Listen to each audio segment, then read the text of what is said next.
Hello दोस्तों, welcome back my YouTube channel science zone 123 में आप सभी साथियों का स्वागत है। दोस्तों, हमने अपने पिछले वीडियो में बात किया था सम इलेक्ट्रॉनिक और सम न्यूट्रॉनिक किसे कहा जाता है। तो आज दोस्तों हम बात करेंगे उसके आगे सम विन्यासी और सम प्रोटॉनिक किसे कहा जाता है। तो आइए दोस्तों जानते हैं कि सम विन्यासी किसे कहा जाता है। समविन्यासी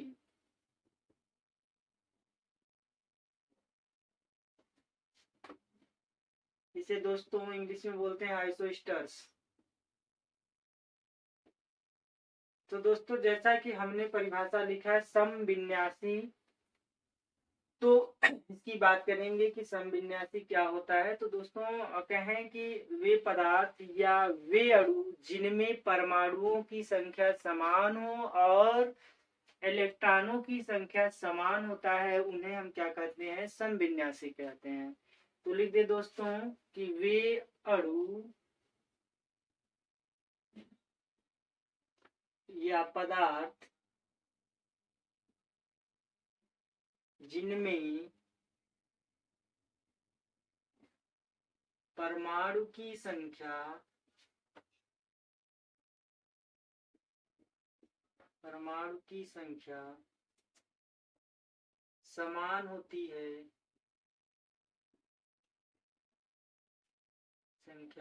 समान होती है,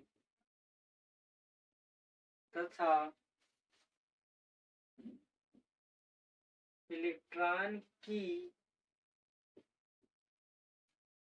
संख्या भी समान होती है,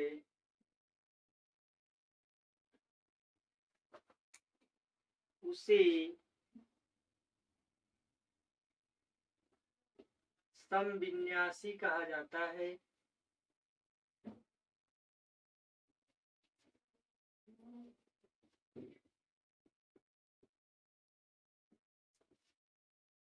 आइए दोस्तों, ये तो हमारी रही परिभाषा कि वे अणु या पदार्थ जिनमें परमाणु की संख्या समान होती है तथा इलेक्ट्रॉन की संख्या भी क्या होती है, समान होती है। तो दोस्तों हम कह दें कि जिनमें परमाणु की भी संख्या समान हो और इलेक्ट्रॉन की भी संख्या समान हो, उसे हमने क्या कहा, समविन्यासी कहा। दोस्तों तो परमाणु, देखिए दोस्तों, जब कोई चीज, कोई भी एलिमेंट हो, पीरियोडिक टेबल का कोई भी तत्व हो, जब वह अकेले लिखा गया होता है तो उसको हम परमाणु बोलते हैं। जैसे दोस्तों अगर हम बात करें कि ये नाइट्रोजन है, इसको हम अभी क्या बोल रहे हैं, परमाणु।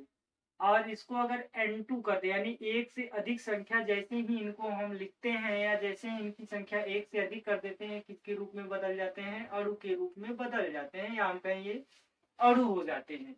जैसे अभी हम हाइड्रोजन लिख रहे हैं साथियों, तो ये क्या है, अगर हमारा परमाणु है, लेकिन जैसे ही हम इसको H2 करेंगे क्या हो जाएगा, अणु हो जाएगा।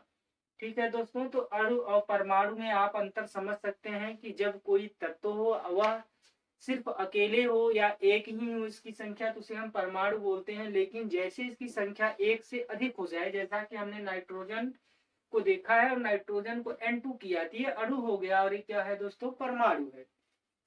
जैसे हाइड्रोजन की बात कर रहे हैं तो दोस्तों देखिए, यहाँ सिर्फ अकेले हाइड्रोजन है, यहाँ H2 यानी दो हाइड्रोजन के संयोग से H2 बना होगा, ये क्या हो जाएगा, अणु हो जाएगा दोस्तों। तो अणु और परमाणु में अंतर आपको समझ में आ गया होगा दोस्तों।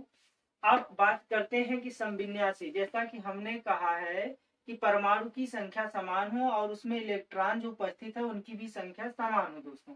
तो बात हम कर लेते हैं, जैसे उदाहरण में कि हमारा जैसे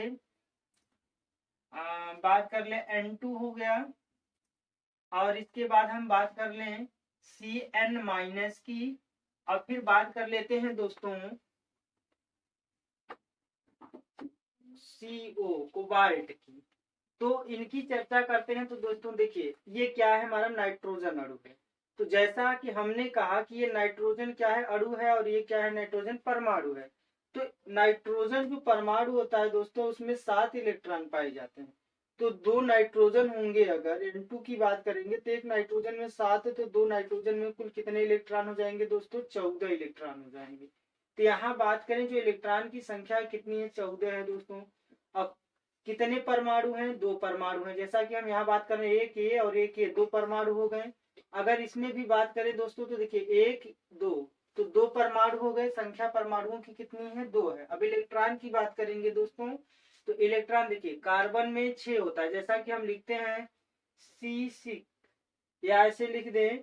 तो ये जो नीचे लिखा गया होता है दोस्तों, हमने बताया था इसे हम परमाणु क्रमांक कहते हैं। यही हमारे जो है कि तत्व में इलेक्ट्रॉन और प्रोटॉन की संख्या दिखाता है। तो दोस्तों अगर हम बात करें इलेक्ट्रॉन और प्रोटॉन की संख्या यहाँ कितनी है? 6 है इलेक्ट्रॉन की संख्या, प्रोटॉन की संख्या भी कितनी है? 6 है। तो यहाँ दोस्तों अगर बात करेंगे तो जो इलेक्ट्रॉन की संख्या 6 कार्बन में होगी और 7 नाइट्रोजन में होगी। तो 7 नाइट्रोजन में होगी, 6 इसमें होगी दोस्तों।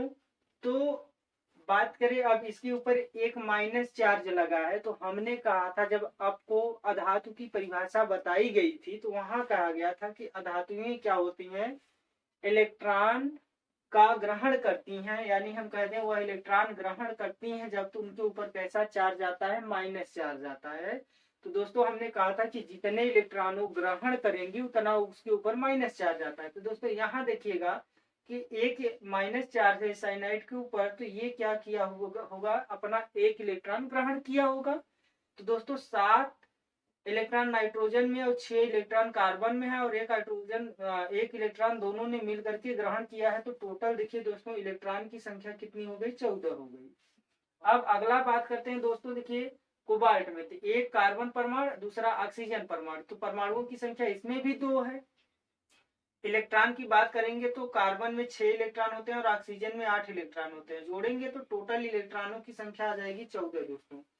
तो देखिए जब 14 इलेक्ट्रॉन इसमें भी है, इसमें भी है, इसमें है, मतलब नाइट्रोजन अणु में और हम कहें साइनाइड में और इसके बाद कोबाल्ट में, तो तीनों में हमने देखा दोस्तों कि यहाँ 14 14 14 14 तीनों में इलेक्ट्रॉनों की जो संख्या है वह 14 है।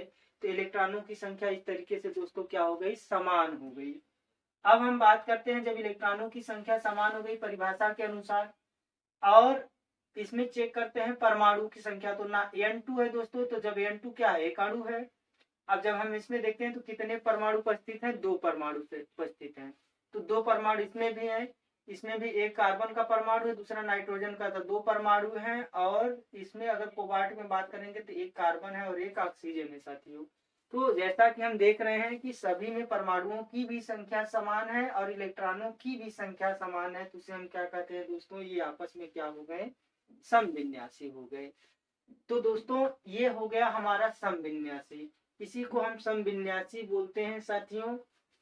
तो अगर आपको ये चीज समझ में आई है तो आप इसका स्क्रीनशॉट ले लीजिए और इसके बाद हम आगे बात करते हैं समप्रोटानी किसे कहते हैं दोस्तों। स्क्रीनशॉट ले लीजिए।